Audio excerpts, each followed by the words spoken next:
Ayan guys, nakasakay na tayo ng bus papuntang Macau. So, andyan pa tayo sa part ng Hong Kong. Maulan ngayong araw. Tapos, ipapakita ko sa inyo guys yung tunnel subway kung saan dadaan ka sa ilalim ng tubig. Tapos, pag akyat mo ay tulay ulit siya. So, ayan, ipapakita ko kung paano magkocross ng daan through bus lang siya papuntang Macau. So, ayan, nakasakay kami sa bus. Yan ang mga kasamahan ko dyan sa bus.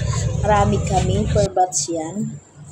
Super ingay dyan sa loob ng bus kasi may mga bata kaming kasakayan. So, ayan, maulan na sa Hong Kong pa tayo guys. Inaano ko lang yung paligid, yung makikita mo. Tapos, yung ano na siya, tulay na siya. Papasok na doon sa pinaka-subway. Yung tunnel papuntang Macau. Pag-angat mo sa tunnel ay tulay na siya na mahaba.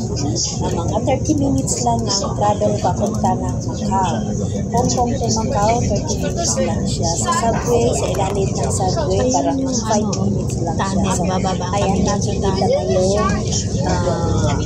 Hindi maaninag kasi maulan siya. Yung tulay na nagkakabit doon sa kung saan ka dadaan papuntang Macau. So, ayan. Guys, malapit na tayo sa tulay na yan na sinasabi ko. Sa tubig na yan. Lagi kasi ako sa paglabas na namin bintana. So, ayan. Konti lang yung mga sasakyan kasi yung pinapayagan lang yung mga talagang bus. Ayun, hindi lahat ng bus naman ay pwedeng papasok dyan. So, may designated lang na bus na papasok ng bus. So, ayan siya guys. Double decker din siya sa taas ko kasi yan, malapit na. 30 minutes lang yun. Ayan, katutog yun. So, ito yung tulay pa ilalim. So, parang may pinakaano siya. Tayo guys. Sa taas mo. So, dagat na yun. Ayan, maaninag na siya. May pinaka parang station ka tapos pababa ka na doon sa taas. Malapit na yung tulay. Malapit na yung hangganan ng tulay. Tapos doon sa subway, tunnel na papasok doon sa talagang ng tunnel is nasa ilalim siya ng tubig.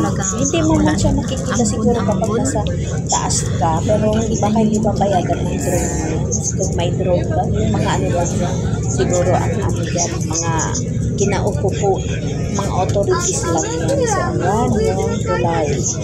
Pagbaba natin sa dulo, tulay na yan at sa tunnel sa ilalim ng tunnel. Pag so, nakabilaan na is dagat para makita nyo na talagang amazing itong mga injig na gumawa ng dito pa lang ako nakakita yung tunnel, nagagaan ka talaga na sa bus, na hindi by water. Hindi by water. Ano bang tawag mo dyan? Diyan ka pa lang ako makakita ng tunnel na nakabus ka. As in talagang parang nasa loob pa ka lang siya. Yun lang ang walang tubig at is dry yung place, yung tunnel is maitim. Siyempre may mga ilaw siya, pero ewan ko kung maaninag kasi slide na i-video ko siya sa pag makikita nyo, panoorin nyo guys, slide na i-video ko siya. Ayan, as in tulay na nasa ibabaw ng tubig yan. Tapos yung tunnel din ganun din. So 5 minutes na sa loob ka ng tunnel, pag angat mo Macau na siya, pero medyo mahaba pa yung siguro mga 15 minutes pa. O, ayan, nakikita nyo guys. O, kabilaan is tubig. Dagat talaga siya. Ayan, palapit na tayo guys dyan. Kasi nasa likod sinasabing tunnel. Sa mga hindi na pumunta, hindi pa nakapunta or makikita nyo talaga na yung mga ginawa ng mga engine ay grabe. Yung kumbaga amazing pa, nakaka-amaze. parang unbelievable ba. Pero yun na yun eh, yun ang dinadaanan namin. So maraming turista na curious about dyan. Kaya ang ginagawa nila, so nagtra-travel, talagang sinusubukan nila. So yun din ako, parang natatakot ako nung first time ko magbiyahe ng ano, kasi work ko dati is Macau. So first time ko magbiyahe ng Macau to Hong Kong, halin kayo, baka naman talagang ano lang, yun parang gano'n na, parang sa ano lang, parang tulad lang, paano kaya ginawa na tunnel na sa ilalim ng tubig, ito papasok ng ano, ng tubig, at saka ano yun, parang sa pelikula lang ba. Pero nung na-try ko siya, parang sa ilalim kasi parang talaga lang nasa ano ka lang, nasa line ka lang. So wala kang mapapansin na ano, kasi nga nasa madilim naman. Pero kapag isipin mo, lingunin mo siya, paano kaya nila ginawa? Parang gano'n. Ayan na, palapit na tayo guys, doon sa tunnel na yan. Ayan. Yung pinaka parang terminal niya yan, para pababa na doon sa tunnel. Ayan na, papasok na sa tunnel. Ayan. Papasok na sa tunnel. Ayan, guys. Ayan, tunnel. Makikita yung maliwanag din siya. Pag-akyat mo na yan, pag lagpas mo ng tunnel na yan, nakawin siya. So, ayan, guys. Wala lang. So, di ba nakakagulat, wow, paano kaya nila ginawa, paano nila plinano yan, so paano ba pag-construct niyan dyan sa ilalim ng tubig, inano lang nila tapos nilublog sa tubig, parang ganun ba guys. Ayan siya guys. Ayan, ipapakita ko din yan mamaya pag-akyat natin. Ayan, paakyat na tayo sa tunnel. Natapos na tayo sa tunnel. Ayan na yung paakyat. Ayan na siya yung paakyat. Nakita nyo guys. Akyat na. Yan, napakahabang tulay na yan. Hanggang 15 minutes hanggang sa Macau na siya guys. Ayan, nakita nyo kung paano yung biyahe sa loob ng tunnel.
Ayan, malapit na tayo sa Macau. Ayan na yung mga island.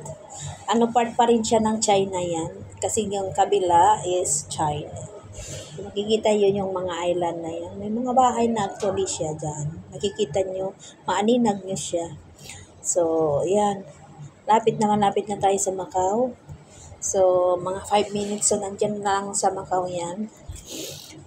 Lagpasan na yan. So, makikita yung mga tulay. Sa mga tulay-tulay na yan. May tulay yan na nakakonect doon sa immigration ng Macau, ng papuntang China. Tapos, mayroon din tulay yung galing sa Hong Kong. So, ayan tayo. Diyan tayo nakaway. So, babakita ko yung tulay na papuntang China.